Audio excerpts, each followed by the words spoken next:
the Dyatlov Pass incident. In the winter of 1959, 9 experienced hikers from the Ural Polytechnic Institute set out on a trek across the frozen wilderness of the Ural Mountains.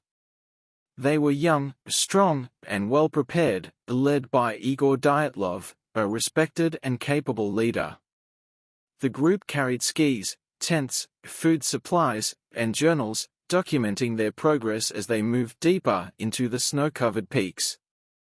But what began as an adventure soon became one of the most terrifying mysteries in modern history. Days later, when the hikers failed to return, search parties were sent into the mountains. What they found has haunted investigators for decades. The camp was discovered abandoned, the tent ripped open from the inside, belongings scattered, boots and coats left behind. It was as if the hikers had fled in panic, into the freezing night, without proper clothing, without shoes. Rescuers followed the tracks, and soon found bodies. 2 hikers lay near a small fire, dressed only in underwear, their hands burned, as if they had tried desperately to keep warm. 3 more were found along the path back to the tent, frozen in positions that suggested they were crawling, struggling to return. But the most disturbing discoveries were yet to come. 4 hikers were found in a ravine, their bodies showing injuries no one could explain. 1 had a fractured skull, another had broken ribs. 2 were missing their eyes, and 1, her tongue. The official investigation concluded that the hikers had died from a compelling natural force. But no one could agree on what that force was. Some suggested an avalanche, yet the tent was still standing, and the injuries did not match. Others whispered about military experiments, secret weapons, radiation. Indeed, traces of radiation were found on some of the clothing. Theories grew darker. Some spoke of UFOs, strange lights in the sky reported by witnesses in the area. Others believed the hikers had encountered something supernatural, something beyond human understanding. For decades, the Dyatlov Pass incident has remained unsolved. Families of the victims still seek answers. Researchers still argue over the evidence. And the frozen mountains remain silent. To this day, the torn tent, the scattered bodies, and the missing eyes and tongue remind us that the world holds mysteries. Terrifying mysteries that may never be explained. The Hinterkaifeck murders. In March of 1922, on a small farmstead called Hinterkaifeck, about 43 miles north of Munich, 6 people were brutally murdered. The victims included Andreas Gruber, his wife Kazilia, their daughter Victoria, Victoria's 2 children, and the family's maid. Days before the murders, strange events had unsettled the household. Andreas reported finding footprints in the snow, leading from the forest, directly to the farm, but none leading back. He also claimed to hear footsteps in the attic, though searches revealed nothing. The family spoke of missing keys, and a newspaper that no one in the house had purchased. On the night of March 31st, the killer struck. One by one, members of the family were lured into the barn and slaughtered with a mattock, a heavy farming tool. The maid, who had only been working at the farm for a few hours, was killed in her room. The youngest victim, just 2 years old, was found dead in her crib. What makes the case even more horrifying is what happened after the murders. The killer remained at the farm for several days. Neighbors reported seeing smoke rising from the chimney. Livestock were fed, meals were prepared. It was as if the murderer had moved in, living among the corpses. When the bodies were finally discovered, the scene shocked investigators. The barn was soaked in blood, the victims stacked together. The maid's room showed signs of a violent struggle. And the child's crib was a silent reminder of the horror. Despite extensive investigation, no suspect was ever charged. Theories ranged from robbery to revenge to twisted obsession. Some believed Victoria's rumored relationships had sparked jealousy.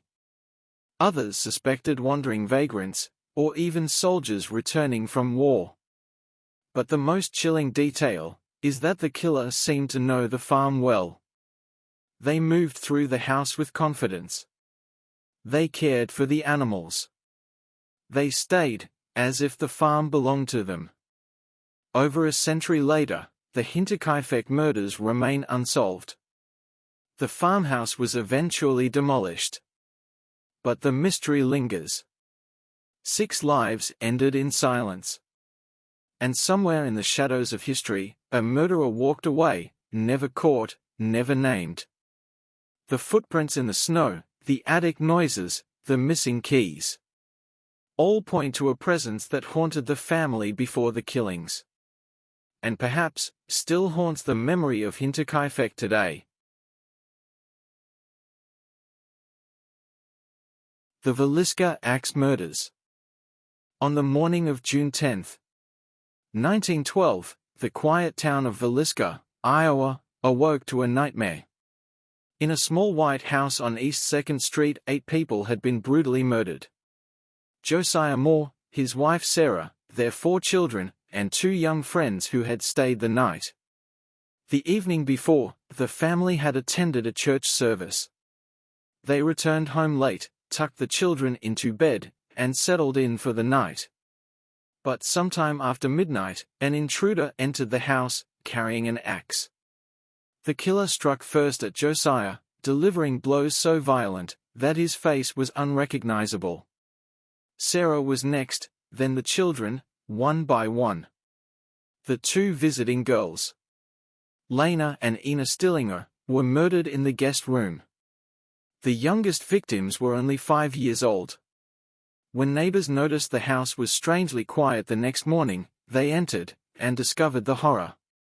Blood covered the walls and ceilings. Every victim had been struck repeatedly. The axe was left behind, leaning against the wall.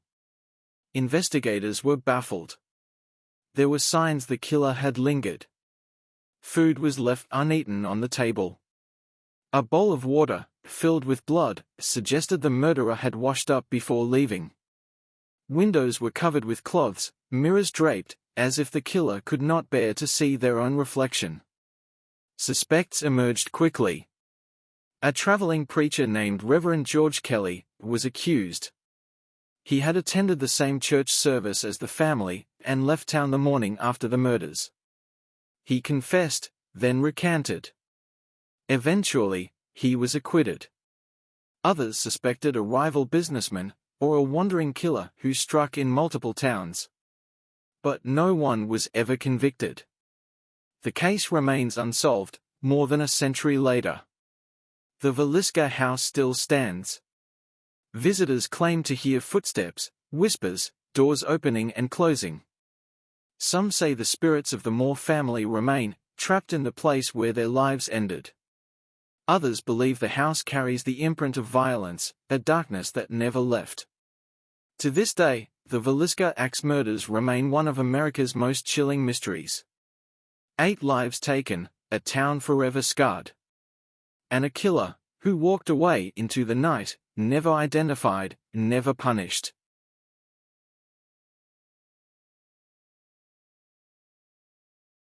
The Amityville Horror.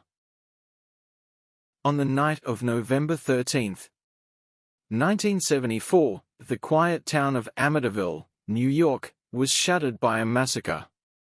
Inside a large Dutch colonial house on Ocean Avenue, 6 members of the DeFeo family were murdered, shot in their beds, as they slept. The killer was Ronald DeFeo Jr., the eldest son. He claimed voices had driven him to kill, whispering in the dark, commanding him to take the lives of his parents, his brothers, his sisters. Each victim was found face down, no signs of struggle, no one had tried to escape.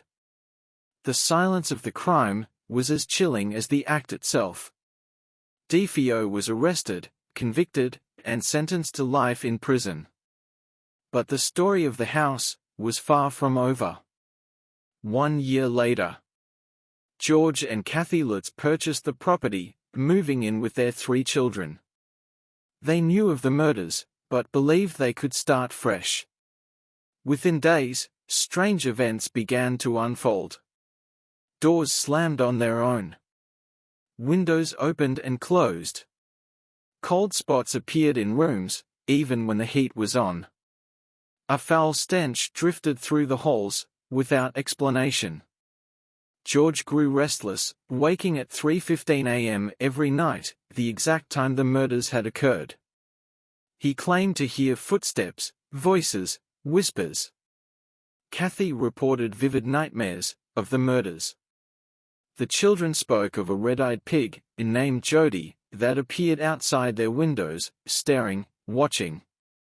The family priest, who came to bless the house, was driven out by a voice that hissed, "Get out." He later fell ill, his hands blistered, his health deteriorating. As the days passed, the terror escalated. Green slime oozed from the walls. Shadows moved across the rooms. George became violent, withdrawn, obsessed with the fireplace, staring into the flames for hours.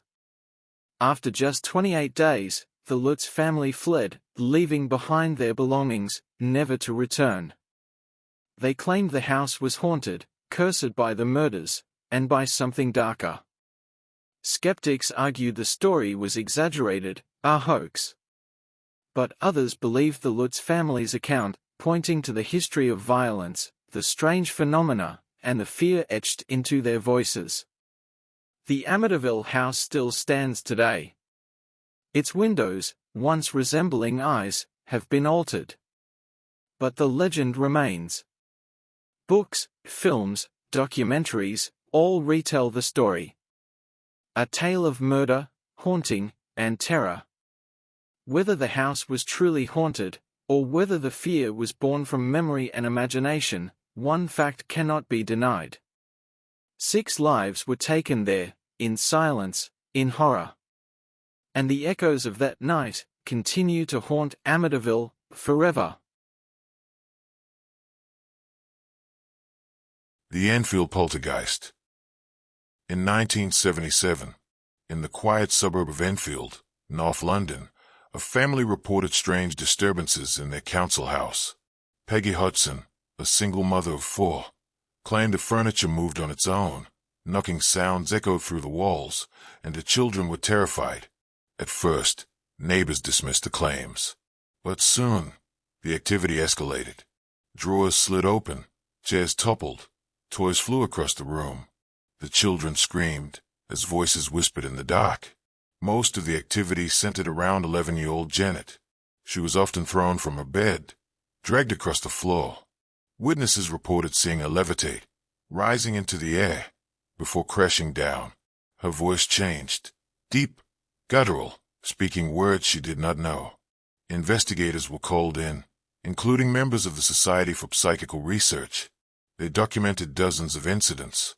Photographs showed Janet Midday, her body twisted, her face contorted. Recordings captured knocking sounds, and voices that seemed to come from nowhere. Neighbors, police officers, and journalists all claimed to witness the phenomena. One officer signed a statement, saying she saw a chair slide across the floor, without anyone touching it. Reporters described toys flying at them, and hearing growls in the empty rooms. Skeptics argued the children were faking it, seeking attention. They pointed to staged photographs, and moments when Janet admitted to exaggerating. But even skeptics struggled to explain the sheer volume of witnesses, and the consistency of the events. The haunting lasted for nearly 2 years. The Hodgson family endured countless nights of terror. Janet herself later admitted that some incidents were fabricated, but insisted that most were real. She said she felt controlled, possessed, by something she could not fight. Eventually, the activity faded. The family moved on, but the memories remained. Janet grew up and spoke of the trauma, the fear, and the sense that something had invaded her life. The Enfield Poltergeist became one of the most famous hauntings in history. Books, documentaries, and films retold the story. Some saw it as proof of the supernatural. Others saw it as a cautionary tale of hysteria, fear, and belief. But for those who lived through it, the knocking, the voices, the levitations, were all too real, and the house in Enfield still stands, silent now, but forever mocked by the terror that once filled its walls. The Salem Witch Trials. In the winter of 1692, in the Puritan settlement of Salem, Massachusetts, fear began to spread. It started with young girls who claimed to be afflicted by unseen forces. They screamed, convulsed, and accused neighbors of witchcraft. The community, already steeped in religious strictness, believed the devil had come among them. Accusations multiplied. Ordinary men and women were named as witches, said to consort with demons, to fly through the night, to curse livestock and children. Courts were convened. Spectral evidence was allowed, meaning visions and dreams could be used as proof. If someone claimed to see a spirit in the shape of a neighbor, it was enough to condemn them.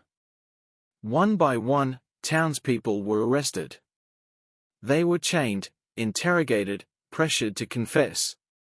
Those who denied the charges were often sentenced to death. Those who confessed were spared, but branded forever as witches. The trials grew more frenzied. Respected citizens, even church members, were accused. Rebecca Nurse, a grandmother known for her piety, was hanged. John Proctor, who spoke against the madness, was executed. Giles Coy, refusing to plead, was pressed to death under heavy stones, his last words. More weight. In total, 19 people were hanged, 1 was crushed, and many more languished in prison. The hysteria consumed Salem, turning neighbor against neighbor. Families were destroyed, reputations ruined, lives ended in terror. Months later, the frenzy subsided. Leaders admitted mistakes. The courts were dissolved. But the damage could not be undone. The Salem witch trials remain one of the darkest chapters in American history. A time when fear, superstition, and suspicion led to murder in the name of justice. The gallows are gone, the stones removed. But the memory lingers. Even now, Salem is haunted by its past. Tourists walk the streets, visiting the sites of executions.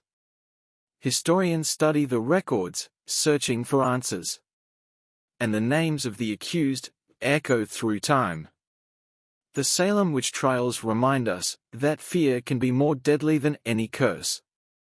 That hysteria can spread like fire, consuming reason, consuming lives. And that in Salem, in 1692, terror was not born of witches, but of human belief and human cruelty. The Axeman of New Orleans.